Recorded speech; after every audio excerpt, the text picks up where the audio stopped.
Bună dimineața! Așa un gând de duminică.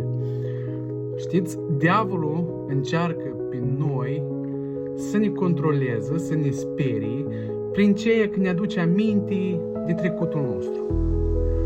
Că ai fost așa, că ești așa, că ai făcut asta și nu ne dă nouă pace, nu ne dă nouă voie ca noi să ne iertăm pe noi înșine și la fel să avem încredințarea asta că după ce ți-ai cerut iertare la Dumnezeu, da, El te-a iertat.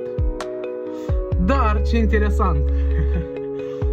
Interesant că diavolul a fost dat afară din cer. Cum ți-i? A fost dat afară din cer. Și noi, care stăm și de multe ori ne gândim, nu știu, m-a iertat Dumnezeu, ori nu m-a iertat.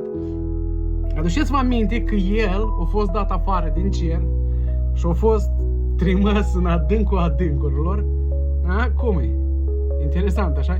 Iisus spune că cei care se pocăiesc, da? Care se împacă cu Dumnezeu și Iisus este calea, adevărul și viață, doar prin El ajungem în cer.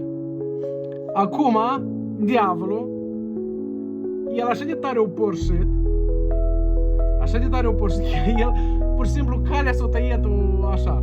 Amuia încearcă el pe noi să ne sperie că asta e, că noi așa, lasă-ți la dânsul, a fost dat afară din cer de un loc cel mai frumos și minunat.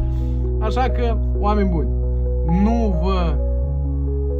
nu vă gândiți prea mult sau dacă vă vin gânduri de astea în minte că nu sunteți iertați, că încolo încoace, dacă voi ați făcut și v-ați cerut iertare la Dumnezeu pentru un lucru anumit, să fiți siguri că El v-a iertat.